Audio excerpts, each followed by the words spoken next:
Welcome back to the Cop TV. Smash that like button, get your comments in, subscribe to the channel if you have not already. Loads of incredible stuff to come on the Cop TV this week, but we must talk about that. It's another loss. 3 goals conceded away at Brighton. Where do we start? Let's start off by reminding everyone, including myself, because I'm not happy with that, but let's remind everyone that yes, we are champions. That's what it says on the back. Number 20, champions. And I know that. And I'm ecstatic to be able to celebrate that next week. I'm ecstatic to see the trophy go up. I can't wait to get inside the ground. Can't wait for the parade. We deserve it. We've been the best team, obviously. And there's not one part of me that wants to play down winning a Premier League so early as well. And that's all the good stuff. But the bad stuff is this. It's mentality. Sound like Steve Bracknell. Mentality. But for me, I don't like it. And we've picked up 1 point since we smashed Spurs 5-1. 1 point. Mo Salah, 1 goal in 10 games. I'm watching him now clap the away fans. He was the captain today. He's smiling, he's laughing because of our, incredible away support. They've been singing and dancing the whole game in the concourse before the ground. Big up to Kia. I've seen him doing salsa, dancing in the concourse. So yeah, the vibes are there. The fans are unbelievable. A lot of the players are laughing, smiling and joking. They're all clapping the away fans now, as they should do. That's a very long way. But I don't like that. The maximum points we can get now is 86. And we've lost again. And I don't want to piss on the parade. I won't do that. But I have to ask the question. It's my job to obviously watch the game, give you my opinion, but also ask you the questions, because that's what this is all about. I can say what I feel, but in the comments below, you tell me what you feel. And I'll be honest, I don't feel good about that. And I haven't for the last few games. Yes, we smashed Spurs. But then we go to Chelsea. We lose there. We play Arsenal, we draw. And bear in mind, the game before Spurs, I'm pretty sure we lost to Fulham. If you actually look at our form in the last 6 games, is that only because we've won the league so early? Or is that because we've just fallen off a little bit? Should we be worried? You're all saying no, I know. But again, I'm not saying we should. I'm asking you the question. Should we be worried about Liverpool's form in the last few weeks? Because the mentality, in my opinion, since we won the league, just hasn't been at the level. It hasn't quite been at the level. We've got a bit too slow and lethargic and a bit lackadaisical in key positions where we should just be dead in the game, burying the game.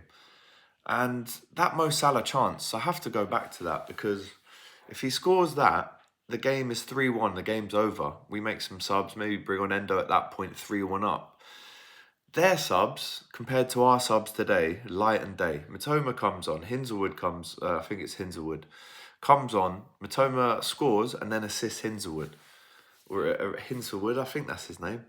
And this is something that we've credited Arne Slot, rightly so, for the whole season, his subs. But subs didn't do anything, if I'm honest. And when I saw that team today, I almost knew what was going to happen today. And there's no way I can tell you that my confidence doesn't go from here to here when I see that Van Dijk isn't in the starting 11. 69 matches in a row he's played for Liverpool. And obviously Quansah comes in today. For the 3rd goal, he's got to get closer and anticipate that cross coming and get across his defender and clear. He didn't have a great game. And Konate, I'll be honest, unless Van Dijk is next to him, he doesn't look as good as he does with Van Dijk next to him. He was almost the chosen leader in the back today, in that centre-back position, alongside Quansah, to guide him through it, push up the line, don't give any silly fouls away. And I didn't think Konate covered himself in glory tonight either. And again, in the match preview to this game, I said, if we lose against Brighton, this holiday to Dubai and Ibiza and all this stuff on the yachts, it becomes a bit of a laughing stock. And if we won tonight, What a great idea that was to take the players away, get them ready for the Brighton game. Still a game to be won. You know, you don't want to end the season on a whimper. And after that defeat, I think we are ending on a whimper. Christ knows what kind of team and state Palace are going to turn up with next on Sunday. And likewise for us. Listen, it's at home, so, you know, it's a team that isn't as good as Arsenal, even though they have, you know, just got a draw against Arsenal and won an FA Cup.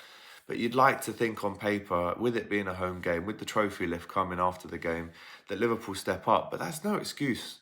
There's no excuse for Liverpool to lose and concede 3 goals tonight when they were leading twice. And let's start with the game itself. We'll go chronologically. Harvey Elliott. Yeah, good finish. Sexy goal from Liverpool, I'll be honest. The ball over to Mo Salah. Jamie Carragher in Monday Night Football just before was speaking about that underlapping run from the right back. Mo Salah's been so wide at times this season receiving the ball that it's almost a green light when he's on the ball in that wide position for Conor Bradley to go through, for Trent to go through, even, you know, Szoboszlai as well. But it was Szoboszlai with a 40-50 yard ping out to Salah, and the weight on the pass was world class. He knows that Conor Bradley is going to over or underlap. He knows that if Conor Bradley receives it on the underlap, the ball's got to be at the perfect weight and distance so he can have a look up and whip it back. Anything too long, he rushes his decision. Anything too short, we probably lose the ball. So it was the perfect weight. His back was on the line. You know, his feet had white chalk on them. And it's a beautifully weighted pass into Conor Bradley. And that's the best that we'll see of Conor Bradley in terms of getting forward, getting an assist, getting in the box, being dangerous. Very similar kind of underlapping run that he did for I think it was against Chelsea last season. That's what he's best at. You know, joining in the attack at a late stage, kind of leaving his man and trying to get a cross in. And the composure, because I think it was Webster who kind of made the jump out to kind of block the cross, and he just waits, almost sits him down, cuts it back, and Harvey Elliott's there again, you know, late midfield run into the box, gets the tap in. Brilliant, 1-0 up, deserved. Even though Alisson made a host of saves tonight, I still think Liverpool had enough chances to win the game. And then they score a goal. You know, good finish, ball over the top.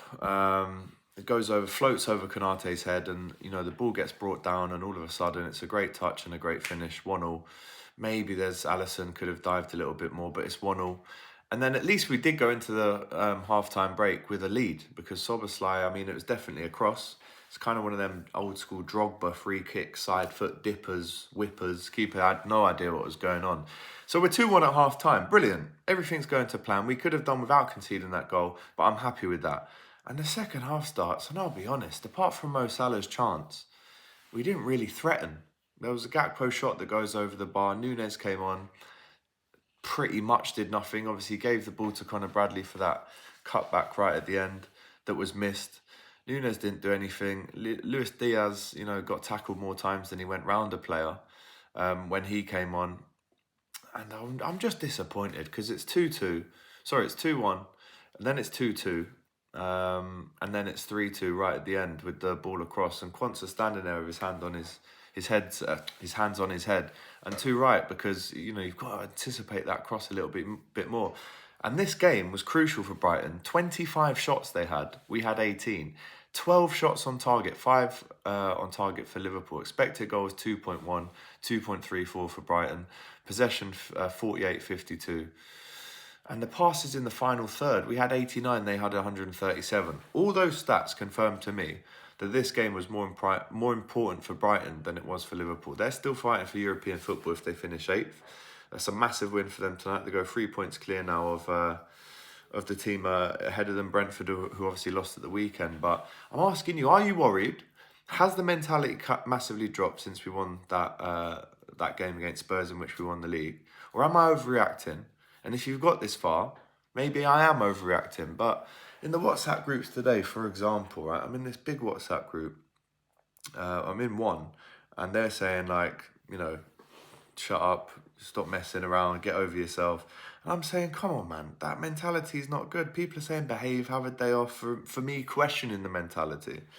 But a lot of people in this other group are saying that the Ballon d'Or is slipping away from Mo Salah. They're saying, you know, the pressure's been off these last few games. He should be gobbling these chances up, and I agree. But then there's other people in the group saying couldn't care less, lifting the title on Sunday up the Reds.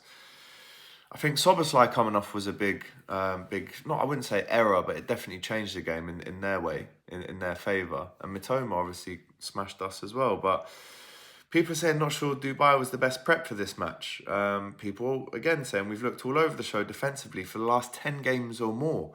Way back to before we won it versus Spurs. So open, so much space, no physicality. Don't forget, we conceded 3 goals to Fulham as well. Premier League trophies should be given the day you win it because we've been shy. It's killed the atmosphere. And other people saying, you know, I'm sound with a draw and some goals, still good footy to be played, records to be broken and Ballon d'Ors to be won, losses are shit, and I've grown unaccustomed to them. So it's right down the middle, it seems. It really does seem like it's right down the middle. I'm like a Venn diagram. If there's 2 circles here, I'm in this little bit. Does it matter? Do you care? Well, yeah, I hate losing games, and no, because we've won the league. So that's my question to you. Are you worried? Are you worried going into next season? Can that mentality grow and seep into the pre-season and then the season itself? Don't get me wrong. It's going to be a totally different Liverpool team next year with Kirkes and Frimpong, but come on. I expected a little bit more than that, if I'm honest. The only positives, goal for Harvey, goal from Sobbo, 2 goals from midfield. But the negatives are, that miss from Mo Salah, in my opinion, has cost us the game. And I made a joke about it in the preview. This is Hangover FC. Since Spurs, I don't know. Am I overreacting? Let me know in the chat. Because I just hate losing football games. And I predicted us to win. Doyle said 3-2 to Liverpool. It was 3-2 to Brighton. And it's just shit. I hate losing football games. And I know I should just not be caring right now and saying, oh, we've already won the league. But this is the standards. This is the Vogin standard, guys. I don't want to sound like Mikel Arteta. But it's all up here. Don't whimper out of this season now, Liverpool. The game against Palace on Sunday is going to have one of the best atmospheres the stadium's ever seen. It's going to go straight in at probably number 5. Because I don't think Tottenham gets beaten. And obviously you've got Barcelona, Dortmund, Chelsea, etc., etc. But for me, I'm pissed off. But maybe that is just me. It seems to be 50-50. So where do you stand on it? Are you worried? Do you care? Should I just shut up? All right, smash that like button, get your comments in. Subscribe to the Cop TV and tell me who you thought man of the match was, what we should improve on for the next game, which kind of team should start. And also, did you think in hindsight now that Dubai and Ibiza was a good idea? Let me know. Take care.